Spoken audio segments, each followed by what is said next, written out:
السلام علیکم ناظرین، اسلان خان یوسف زیب سے مخاطب ہوں۔ نئے سال کا تیسرا دن ہے، کافی خوشیاں منائی گئی اور مسلمان بھی پاس تھے، مسلمانوں نے بھی کوئی کسر نہیں چھوڑی۔ لیکن اپنی تاریخ سے بے خبر قوم کو میں یہ بتانا چاہتا ہوں، اور غفلت کی نیند سوئے ہوئے اس قوم کو میں یہ بتانا چاہتا ہوں کہ جس گھر میں غم ہو بلا وہ کس طرح خوشیاں منا سکتی ہے۔ ایسا کون سا ظلم رہ چکا تھا جو 2020 میں مسلمانوں پر نہیں کیا گیا، اور ایسی کون سی سازش باقی رہ گئی تھی جو 2020 میں مسلمانوں کے خلاف نہیں چلائی گئی۔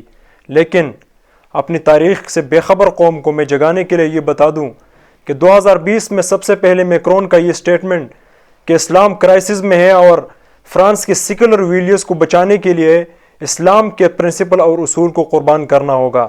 اور جب چارلی ہیبدو نے خاکے شیعہ کیے تو میکرون نے ڈائریکٹلی اس کو سپورٹ کیا کہ یہ فریڈم آف سپیچ ہے۔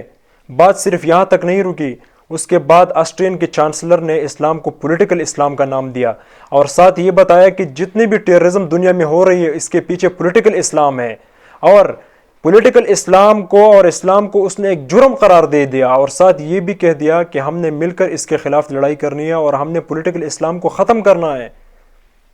اور صرف یہاں تک بھی بات نہ رکی، اس کے بعد بیلجیم نے کانسٹیٹیوشن کے ذریعے ایک آئینی فیصلہ کیا کہ بیلجیم کی یونیورسٹیز میں اور بیلجیم کی سرکاری اداروں میں مسلمان خواتین حجاب نہیں پہنے گی۔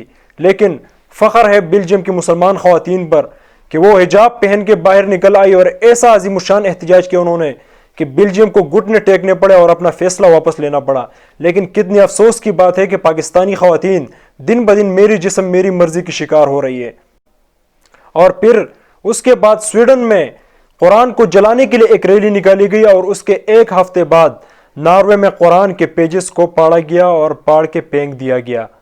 اور پھر ڈنمارک کے انٹیگریشن منسٹر نے یہ بیان دیا کہ ہم نے اسلام کو پرانے ایتھیکل ویلیوز یعنی اولڈ فیشن سے ہم نے اسلام کو نکالنا ہے، اور مقصد صرف یہی تھا کہ ڈنمارک کے جو مسلمان خواتین ہیں ان کو لبرلزم کی طرف مائل کیا جائے۔ اور کرونا کی وجہ سے سری لنکن حکومت نے کرونا کی بڑھتی وجہ مسلمانوں کو قرار ٹھہرایا، اور اس کے بعد روہنگیا کے مسلمانوں پر ظلم کے پہاڑ توڑے گئے۔ جب روہنگیا کے مسلمان پناہ ڈھونڈنے کے لیے بنگلہ دیش سے ملیشیا کی طرف جانے لگے تو ملیشین حکام نے اس بنا پر ان کو روکا کہ کرونا کی وجہ سے وہ روہنگیا مسلمانوں کو اپنے ملک کے اندر آنے کی اجازت نہیں دے سکتا۔ اور پھر سمندر کے بیچوں بیچ کھانا نہ ملنے کی وجہ سے، خوراک نہ ملنے کی وجہ سے روزانہ 500 روہنگیا کے مسلمان مرنے لگے، اور ابھی بھی مر رہے ہیں۔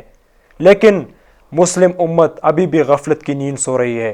ابھی حال ہی میں یو کے نے کرونا کی نئی لہر کو بھی مسلمانوں کو ذمہ دار ٹھہرایا، اور اسی کرونا میں، اسی 2020 میں یو کے میں آن لائن اسلامی فوبیا یعنی اسلام کے خلاف جو سازش ہو رہی ہے آن لائن پلیٹ فارم کے ذریعے، اس میں 40% انکریز آیا ہے۔ اور امریکن ایک ادارے ISPO کی رپورٹ کے مطابق امریکہ میں 2020 میں 60% امریکن مسلمان جو ہے وہ مذہبی امتیاز کا شکار ہو رہے ہیں، اور امریکہ کے جتنے بھی ادارے ہیں وہاں مسلمانوں کو نسلی امتیاز اور مذہبی امتیاز کا شکار بنایا جا رہا ہے۔ انڈیا نے تو کشمیر میں مسلمانوں کے اوپر اتنے ظلم کیے وہ تو کسی سے پوشیدہ نہیں ہے، لیکن پھر انڈیا نے سٹیزن ایکٹ لایا مسلمانوں کی شناخت ختم کرنے کے لیے، اور حال ہی میں انڈیا نے ایک نیا قانون لایا، لو جہاد، یعنی پہلے اگر مسلمان کسی غیر مسلم کے ساتھ شادی کر کے اسے اسلام کی طرف مائل کرتے تو اب وہ ایسا نہیں کر سکتے، یعنی اب انڈیا میں کوئی بھی مسلمان ایک غیر مسلم عورت سے شادی نہیں کر سکتا۔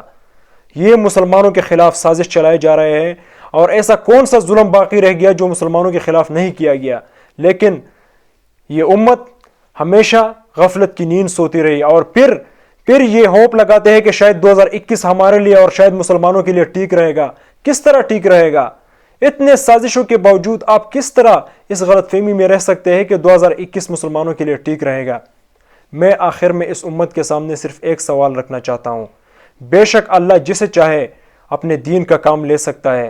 اللہ نے اپنا دین کا کام ان منگولوں سے بھی لیا تھا جن منگولوں نے مسلمانوں کے اوپر ظلم کے پہاڑ توڑے تھے، لیکن میں آپ سے صرف یہی پوچھنا چاہتا ہوں کہ پھر آپ مجھے یہ بتائے کہ آپ نے یہ جو کلمہ پڑھا ہے تو پھر آپ نے اسلام کی خاطر کیا کیا؟